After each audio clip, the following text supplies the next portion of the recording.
Matthieu chapitre 17 et le verset 18.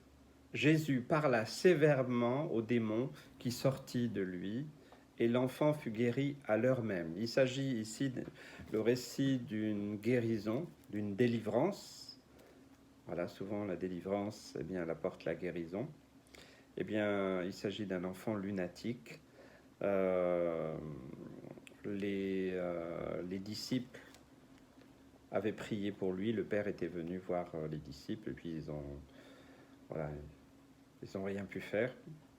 Et Jésus, au verset 17, il est assez dur quand même, hein. Il parle aux disciples, il ne parle pas à la famille de cet enfant ou aux gens qui sont autour. Non, race incrédule et perverse. Oula, c'est dur, répondit Jésus. Jusqu'à quand serai-je avec vous? On voit qu'il est dans une sainte colère, là, Jésus. Jusqu'à quand vous supporterai-je? Amenez-les-moi, amenez-le-moi ici. On voit très clairement que Jésus est pris d'une sainte colère. Ça lui est arrivé quelquefois, comme quand il a chassé les vendeurs du temple. Moi, ça m'arrive aussi des fois d'être dans une sainte colère. Quand je vois que vraiment c'est la gloire de Dieu, l'honneur de notre Sauveur et Seigneur qui est en jeu, alors on peut être dans une sainte colère. C'est pas une colère qui provoque des choses mauvaises. Une sainte colère, ça peut nous donner aussi de prendre autorité et puis de mettre fin des fois à certaines situations. Et là, Jésus, oui, voilà, il les a formés, il est bientôt, il va d'ailleurs peu de temps après annoncer à ses disciples très clairement sa mort et même sa résurrection. Donc il pensait aussi avoir bien formé les disciples, mais là il se rend compte que quelque part, ils n'ont pas vraiment bien suivi. Et bien souvent, nous ne suivons pas vraiment les enseignements de Jésus parce que nous voulons faire à notre manière. Les disciples n'étaient certainement pas rebelles, voilà, où ils ne cherchaient pas à contrer Jésus, ou voilà, il n'y avait pas de sédition parmi eux. Non. Par contre, je crois que dans les paroles de Jésus, incrédule. Donc, il y avait une forme d'incrédulité très subtile, peut-être liée à une forme d'orgueil, parce qu'ils étaient avec le Maître, parce qu'ils étaient avec Jésus, et ils pensaient que voilà, il suffirait de prier, voilà, plus ou moins en utilisant le nom de Jésus comme une formule magique, comme certains font, et perverse. Donc il y a une forme de perversité dans leur façon d'avoir abordé cela. Euh, je crois que ce qui manquait dans, dans le cœur de ses disciples pour comprendre qu'on ne peut pas utiliser le nom de Jésus en vain, c'est cet amour et cette compassion pour ceux qui souffrent, pour les âmes perdues, pour ceux qui sont liés. Et ça, voilà, ils pouvaient utiliser, vous savez, j'ai entendu déjà des gens utiliser le nom de Jésus, prier au nom de Jésus, faire toutes sortes de simagrées et autres, mais il n'y avait pas d'amour, il n'y avait pas de compassion, il n'y avait pas vraiment de plénitude, il y avait beaucoup d'orgueil. Et donc, le résultat, c'est qu'il n'y a rien qui se passe. Voilà, parce que Dieu ne donne pas la gloire à des hommes de cette manière-là, hein. Des fois, il fait grâce à la personne qui vient, heureusement, mais c'est pas pour ça que ça veut dire que Dieu approuve l'attitude de certains. Non. Jusqu'à quand serai-je avec vous? Ben, il sait très bien qu'il va plus. Et c'est comme une espèce de. Moi, j'entends le cœur de Jésus, c'est je suis avec vous là déjà depuis plus de 3 ans. Là, je vous ai montré, je vous ai donné le chemin, et puis vous avez rien compris. Et c'est un peu difficile. Jusqu'à quand vous supporterai-je? Je crois que si nous vivions ce qu'avaient vécu les disciples, nous serions comme eux. Nous avons un recul parce que nous avons la parole de Dieu, parce que nous avons la Bible, parce que nous pouvons lire, nous pouvons méditer, nous pouvons prier, le Saint-Esprit a été envoyé et tout ça. Mais eux, dans leur situation, mais ils étaient voilà, des simples hommes, même s'ils avaient reçu un enseignement puissant. Nous savons que bien, la plupart n'étaient pas vraiment nés de nouveau. Il a fallu, par exemple, pour Pierre, qu'il passe par l'humiliation, le brisement à la croix, quand il a renié Jésus. c'est devenu un autre homme après. Et tous les disciples aussi, après la mort, la résurrection, l'ascension, ils ont été changés et transformés.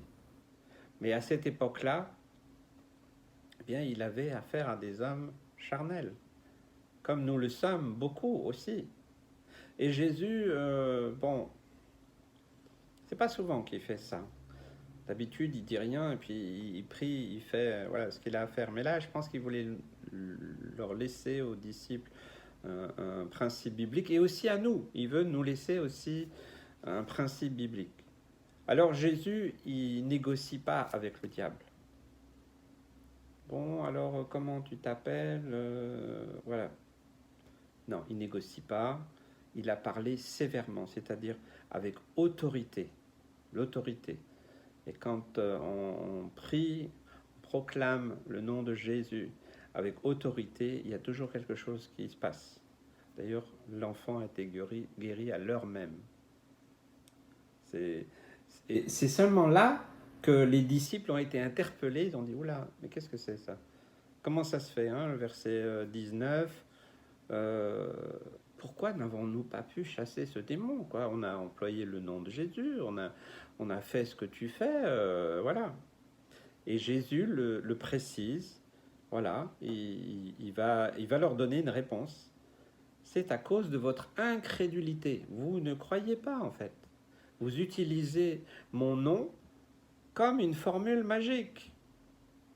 Et ça doit vraiment nous interpeller par rapport à beaucoup de ministères sur cette terre qui utilisent le nom, et même beaucoup de chrétiens, de gens qui se disent chrétiens, qui utilisent le nom de Jésus comme une formule magique.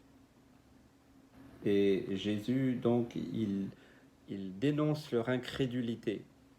Si vous aviez de la foi comme un grain de sénévé, vous diriez à cette montagne, transporte-toi là d'ici, elle se transporterait, et rien ne vous serait impossible. C'est pas que Jésus voulait leur donner le truc, voilà, à acquérir ou autre pour faire ce qu'ils voulaient. Non, c'était simplement pour leur montrer que cette racine d'incrédulité, leur manière d'utiliser le nom de Jésus n'était pas bonne et qu'elle servait leurs propres intérêts. Si cet enfant avait été guéri, ils se seraient glorifiés eux-mêmes. Ah oui, ben oui. Après, bon, il y a eu d'autres épisodes. Mais là, je crois vraiment que Jésus a voulu marquer ce temps et ce moment.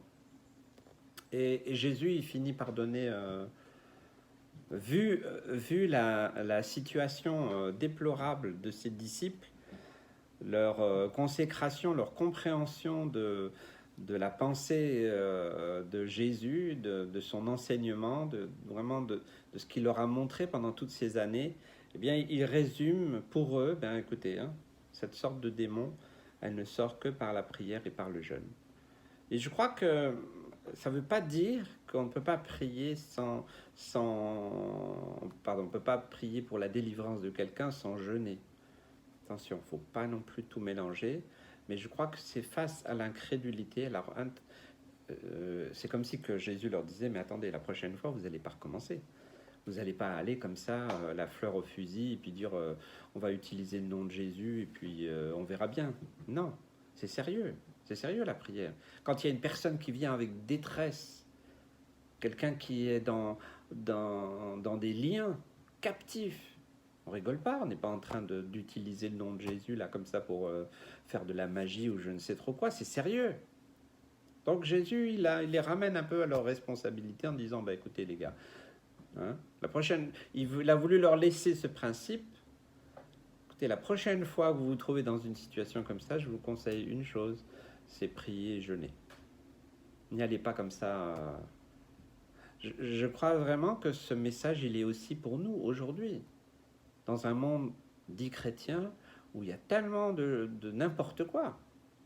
Donc, chassons de nous toute forme d'incrédulité, toutes sortes de perversité, d'orgueil, et demandons l'amour et la compassion des âmes, mais aussi la compassion, l'amour de ceux qui sont liés, ceux qui souffrent, parce qu'il y avait de la souffrance de la part de cet enfant et aussi de la part de cet homme. S'il est venu, les gens viennent dans nos milieux. Est-ce qu'ils repartent comme ils sont arrivés? Je ne terminerai jamais une réunion sans prier pour ceux qui ont des besoins. Je demande toujours à chaque rencontre. Parce qu'on ne peut pas laisser les gens repartir comme ils sont venus. C'est pas possible. C'est pas l'évangile.